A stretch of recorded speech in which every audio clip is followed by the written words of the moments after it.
آج سے 500,000 سال پہلے جو قومیں اس دنیا میں رہتی تھیں وہ اپنا خزانہ گھروں میں رکھتے تھے یا زیادہ سے زیادہ اپنے گھر کے آس پاس ہی مختلف جگہوں پر زمین کے نیچے دفنا کر رکھتے تھے اور ان جگہوں کا صرف انہی کو علم ہوتا تھا۔ آج ہم ایسے ہی کچھ خزانوں کی بات کریں گے جو آج سے ہزاروں سال پرانے ہیں لیکن وہ آج کل کے دور میں لوگوں کو غلطی سے مل گئے تھے۔ زیم ٹی وی کی ویڈیوز میں ایک بار پھر سے خوش آمدید۔ تو آئیے جانتے ہیں وہ خوش نصیب لوگ کون ہیں اور ان کو یہ خزانہ کیسے ملا۔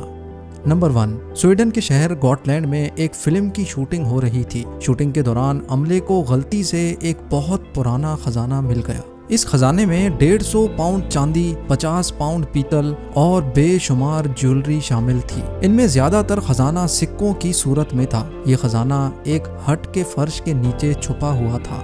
جب تحقیقات کی گئیں تو معلوم پڑا کہ یہ خزانہ 9ویں سینچری کا ہے، یعنی یہ خزانہ آج سے قریب 1200 سال پرانا ہے اور اس وقت یہاں وائکنگ کا دور ہوا کرتا تھا اور یہ وائکنگ کے دور کا اتنا بڑا خزانہ تھا جتنا گوٹ لینڈ کے لوگ سویڈش بادشاہ کو 5 سال کا ٹیکس دیتے تھے۔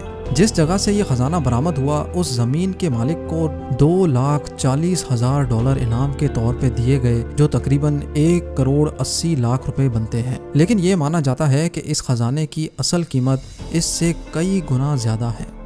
نمبر 2، یہ ہے نک میڈ جو ایک ٹینک کلیکٹر ہے۔ امریکہ میں اس کی کمپنی لوگوں کو مختلف ملٹری وہیکلز پر سواری کروا کر ان کا شوق پورا کرتی ہے۔ اسی مقصد کی وجہ سے نک اکثر پرانے ٹینکس خریدتا ہے اور ان کو ری فربش کرتا ہے۔ 2017 میں اس نے ایک پرانا ٹینک $40,000 میں خریدا، لیکن نک کو کیا پتا تھا کہ یہ ٹینک اس کی زندگی تبدیل کر سکتا ہے۔ نک نے اپنے میکینک کے ساتھ مل کر اس کو ری فربش کرنا سٹارٹ کیا۔ جب باری فیول ٹینک کی آئی تو انہوں نے ٹینک کا پرانا فیول ٹینک نکال کر اس کو ریپیئر کر کے دوبارہ فٹ کرنا تھا، لیکن اس کے اندر سے حیرت انگیز طور پہ سونے کی اینٹیں برآمد ہوئیں۔ 5 سونے کی اینٹیں اور وہ بھی بالکل پیور گولڈ۔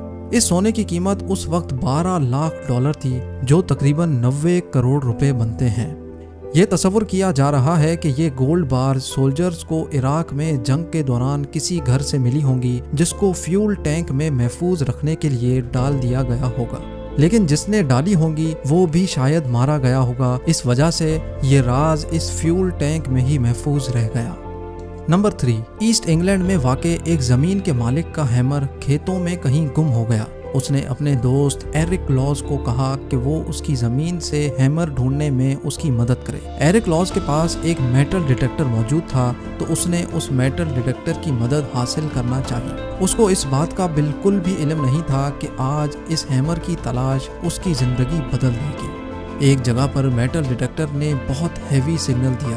جب وہاں کھدائی کی گئی تو وہاں سے ایک خزانے سے بھری پیٹی نکلی جس میں 14,780 گولڈ کوائنز، سلور کوائنز اور 200 جیولری آئٹمز موجود تھے۔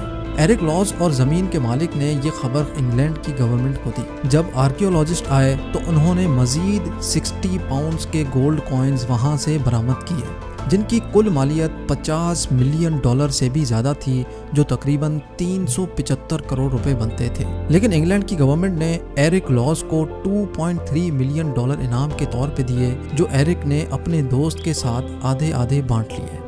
نمبر 4، ایک اسکوبا ڈائیور کو فلوریڈا کے سمندر میں ایک گولڈ چین ملی جس کی قیمت $700 تھی، لیکن اس چین کے ملنے کی وجہ سے اس نے کسی بڑے خزانے کی تلاش شروع کر دی۔ سمندر کے باٹم پہ اس کے میٹل ڈیٹیکٹر نے ایک زوردار سگنل دیا۔ جب اس نے اس جگہ سے مٹی ہٹا کر دیکھا تو حیران رہ گیا۔ مٹی کے اندر پھنسے ہوئے تھے 50 خالص سونے کے سکے جن کی قیمت $10,00,000 یعنی 7.5 کروڑ روپے تھی۔ یہ سونے کے سکے کم از کم 200 سال پرانے تھے۔ لوگوں کا ماننا ہے کہ اس سمندر میں طوفان کی وجہ سے کئی بحری جہاز ڈوب چکے ہیں۔ شاید یہ سونے کے سکے بھی ایسے ہی کسی بحری جہاز میں موجود تھے جو کسی حادثے کا شکار ہو کر سمندر کے اندر مٹی میں دھس گیا ہوگا۔ نمبر 5، جیمی اولیور دنیا کا مشہور و معروف شیف ہے۔ انہوں نے مینچسٹر میں ایک نیا ریسٹورنٹ کھولنا چاہا جس کے لیے انہوں نے ایک پرانی عمارت خرید لی۔ جب اس عمارت میں رینوویشن کا کام کروانے لگے تو وہاں سے ورکرز کو ایک دیوار کے اندر سے $1.7 ملین یعنی 12 کروڑ 50 لاکھ روپے جتنا سونا، چاندی اور کیش برآمد ہوا۔ اب یہ دیوار کے اندر سے خزانہ آیا کہاں سے؟ اس کی بھی ایک دلچسپ کہانی ہے۔ ہوا کچھ یوں تھا کہ اس بلڈنگ میں کسی زمانے میں ایک بینک ہوا کرتی تھی جس کا نام مڈ لینڈ بینک تھا۔ اس بینک میں ایک سیکیور والٹ تھا جہاں لوگ اپنی قیمتی چیزیں محفوظ رکھتے تھے۔ لیکن پھر یہ ہوا کہ 1989 میں مڈ لینڈ بینک خسارے میں جانے لگا تو مڈ لینڈ بینک کو HSBC بینک نے خرید لیا۔ اب مڈ لینڈ بینک کے تمام اثاثے HSBC بینک کے ہو چکے تھے جس میں یہ بلڈنگ بھی شامل تھی، لیکن 1992 میں HSBC کو اپنی یہ برانچ بند کرنی پڑی، لہٰذا انہوں نے تمام کسٹمرز کو مطلع کیا کہ وہ اپنے سیف ڈپازٹ باکسز کو خالی کر لیں۔ تقریباً تمام لوگ اپنے سیف خالی کر گئے لیکن چند لوگ نہ آ سکے، شاید وہ اس دنیا سے جا چکے تھے، لہٰذا بینک نے ان کے سیف باکسز کو توڑنے کا فیصلہ کیا۔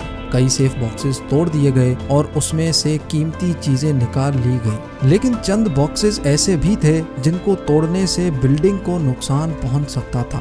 نیشنل ہیریٹیج سینٹر والوں نے ان کو یہ کرنے کی اجازت نہیں دی، اسی وجہ سے چند باکسز کو ایسے ہی چھوڑ کر HSBC بینک نے یہ بلڈنگ خالی کر دی، اور 20 سال بعد جیمی اولیور کے ریسٹورنٹ کی رینوویشن کے دوران وہ خزانہ آخر کار برآمد ہوا، لیکن یہ خزانہ HSBC بینک کو واپس کر دیا گیا۔